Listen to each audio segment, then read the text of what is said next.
दोस्तों प्रणाम। आज हम अपनी दिनचर्या को इतनी अव्यवस्थित कर बैठे हैं जिसके कारण कोई ना कोई बीमारी हमारे शरीर में आमंत्रित हो चुकी है और हमारा खाना पीना इतना डिस्टर्ब हो गया, बीमारियों का हमारा शरीर घर बन गया। उसके कारण हम नित्य प्रति एक गोली खाते रहते हैं। एक गोली की दो गोली और दो गोली की चार गोली कब हो जाती है हमको पता भी नहीं लगता। यदि हम अपना खाना पीना थोड़ा सा चेंज कर लें, व्यवस्थित कर लें, तो आप देखेंगे कि धीरे धीरे धीरे हमको बीमारियों से तो मुक्ति मिलती ही है, साथ ही साथ उन दवाइयों से भी हमको धीरे धीरे कमी आकर मुक्ति मिलती है। 11 पॉइंट्स ऐसे बताऊंगा, यदि आप इनको अपने व्यवहार में लाएंगे तो कुछ बीमारी ऐसी है जिनके लिए आप बिना मतलब की दवाई लेते हैं, वह तो आपको छूटेंगी, कोई साइड इफेक्ट नहीं होगा और साथ ही साथ आपके शरीर में बहुत अच्छा लाभ देखने को मिलेगा।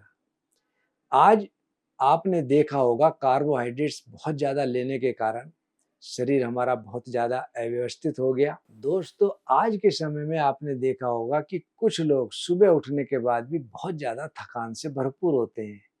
उनके शरीर में स्फूर्ति बिल्कुल नहीं होती, चेहरे पर ताजगी नहीं होती, हर समय मुंह लटकाए रहते हैं, काम जबरदस्ती करते हैं, काम करने की इच्छा नहीं होती। ऐसे लोगों की अगर टेस्ट कराएंगे तो विटामिन डी और विटामिन बी 12 की बहुत कमी आती है और ऐसे लोग उस कमी को दूर करने के प्रयोग के साथ साथ यदि अपने भोजन में, अपनी दिनचर्या में चने के लिए कहा भी है, एक चना बाकी सब मना।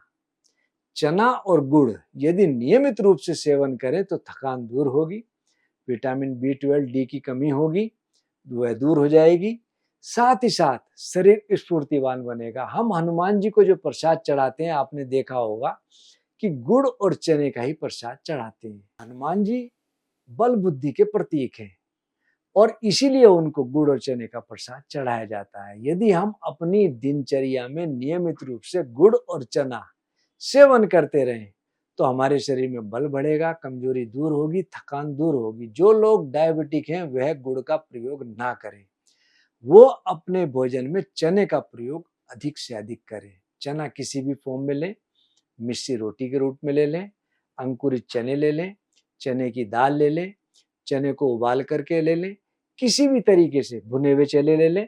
हम चने को सेवन करते रहें तो आप देखेंगे कि हमको बहुत अच्छा लाभ मिलता है और प्रोटीन का इसके अंदर भरपूर मात्रा में स्रोत है। तो हमको इस चने का प्रयोग अपने जीवन में प्रतिदिन करना चाहिए। दूसरा, आपने देखा होगा कि पाचन तंत्र अक्सर लोगों का बहुत ज्यादा कमजोर रहता है। डेली खाली पेट की दवाई लेते हैं, धीरे धीरे उनका लीवर फैटी होने लगता है। ऐसे लोगों के पेट में गैस बहुत बनती है। ऐसे लोगों को कुछ नहीं करना, एक बहुत सस्ता सरसुलभ प्रयोग बता रहा हूं जो हर व्यक्ति की रसोई में होता है। एका यवानी सतमन पाचिका, यवानी यानी कि अजवाइन, 100 चीजों को पचाने वाली। यदि हम अजवाइन को थोड़ी सी भून ले, 1 चम्मच अजवाइन थोड़ा सा हींग मिला करके भोजन के बाद नियमित रूप से ले लें तो आप देखेंगे कि पाचन तंत्र तो मजबूत होता ही है, साथ ही साथ हमारा डाइजेस्टिव ट्यूब क्लियर रहने के कारण शरीर में बहुत स्फूर्ति आने लगती है। इसी प्रकार हर आदमी आज के समय में तनाव के कारण, बीपी के कारण या बहुत ज्यादा एक्सर्शन के कारण नींद की बीमारी से ग्रसित है। ऐसे लोगों को नींद बहुत ज्यादा परेशान करती है और इसका सबसे बड़ा कारण एक है मोबाइल।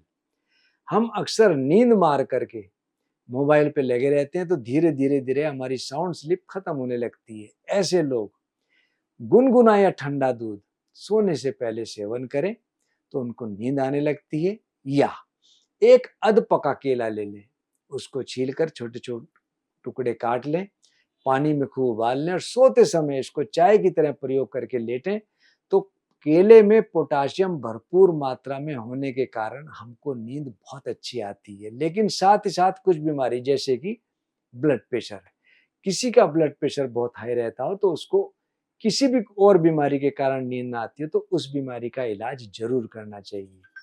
और सोने से पहले हमको पैर धो करके बाल्टी में पानी भर लें और 10 से 15 मिनट उसको पैर डुबो करके पानी में रखें और पोंछ करके लेटे तो हमको बहुत अच्छी नींद आने लगती है। चौथा, आपने देखा होगा बहुत से लोगों की त्वचा, खास तौर से एड़ियां बहुत फटी रहती है। ऐसे लोग नारियल के तेल में कपूर मिला करके लगाते रहें तो उनको बहुत अच्छा लाभ मिलता है। साथ ही साथ आपने देखा होगा मधुमक्खी के छत्ते में मोम होता है, जिसको देसी मोम भी कहते हैं। उस मोम को ले लें। जिनकी सोराइसिस के कारण भी क्रैक्स पड़ रहे हो, ऐसे लोगों के लिए यह प्रयोग बहुत अच्छा है। उस मोम को ले लें, पिघला लें और पिघला करके पैर पर बांध लें, ऊपर से कपड़ा लपेट लें, अगले दिन उसको खोल लें, ये मोम फिर यूज कर लें तो आप देखेंगे 5-7 दिन के अंदर कितनी भी फटी हुई एड़ियां हैं उसमें हमको बहुत लाभ मिलता है। आज के समय में आपने देखा होगा एक बीमारी अक्सर लोग कहते हैं कि याददाश्त की कमी होना, भूलना। गर दिमाग है कमजोर तो कर ले इतना काम, शहद मिलाकर खाइए भीगे हुए बादाम। हमको प्रतिदिन बादाम का या अखरोट का सेवन करना चाहिए। गर्मियों में रात को भिगो दें, प्रातःकाल इसको चबा के खा लें और सर्दियों में इसको वैसे ही सेवन करते रहें तो हमारी याददाश्त शक्ति बढ़ती है।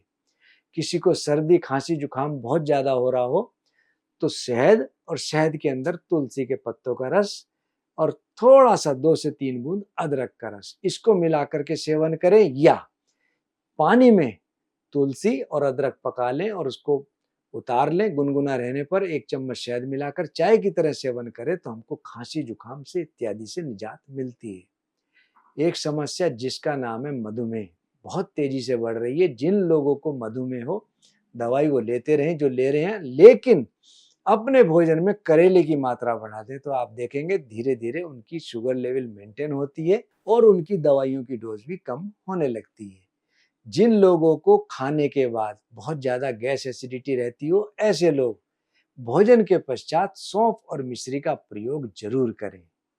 उनको बहुत अच्छा लाभ मिलेगा, लेकिन भोजन में मिर्च, मसाले, घी, चिकनाई, बैंगन इत्यादि का परहेज रखें। दोस्तों, कभी कभी आपने देखा होगा किसी व्यक्ति की धड़कन बहुत तेज बढ़ने लगती है। ऐसे लोग बिल्कुल परेशान ना हो। एक छोटी इलायची दिन में 2-3-4 बार मुंह में डालकर चबाते रहें, या हम शिव जी पर चढ़ाते हैं बेलपत्री, 3 बेलपत्री ले लें, उसको पीस लें और उसका रस निकाल लें, उसको शहद मिला करके चाट लें। जो डायबिटिक हो वह शहद बिल्कुल ना मिलाएं, तो इससे धड़कन में एकदम से लाभ मिलने लगता है। आपने देखा होगा थायराइड, आज के समय में लेडीज में अक्सर ये बीमारी, चाहे प्रेगनेंसी हो या मेनोपॉज के टाइम पे हो, बहुत तेजी से बढ़ रही है। ऐसी महिलाएं धनिये का प्रयोग अत्यधिक करें और साथ में भुने चुने अलसी इत्यादि का प्रयोग खूब करें तो आप देखेंगे कि थायराइड की बीमारी से उनको निजात मिलने लगती है। और धनिये को रात को भिगो के प्रातःकाल उसको चबा के खा लें और ऊपर से वही पानी पी लें या धनिये की चटनी बना लें तो उनको धीरे धीरे बहुत लाभ मिलने लगता है। साथ ही साथ बॉडी को डिहाइड्रेट करने के लिए, डिहाइड्रेशन के लिए नींबू और पुदीने का पानी, इसका यदि हम सेवन करते रहें तो हमारी बॉडी हाइड्रेट रहती है। दोस्तों, ये 11 पॉइंट्स मैंने आपको बताए, इनको आप प्रयोग करके देखें। ऐसा हो नहीं सकता कि आपको लाभ ना मिले। हम आपको नित नई जानकारियां देते रहते हैं। मैं आपसे रिक्वेस्ट करूंगा, हमारा यूट्यूब चैनल जिसका नाम है आदर्श आयुर्वेदिक, दूसरे सोशल मीडिया, व्हाट्सएप ग्रुप आदर्श आयुर्वेदिक फार्मेसी के नाम से, लिंक्डइन, ट्विटर, इंस्टाग्राम और फेसबुक पेज, ये भी आदर्श आयुर्वेदिक फार्मेसी के नाम से, इनको आप जरूर सब्सक्राइब करें और लोगों से भी करवाएं, जिससे हमारा उत्साहवर्धन हो, हम आपको नई नई जानकारियां दें। धन्यवाद।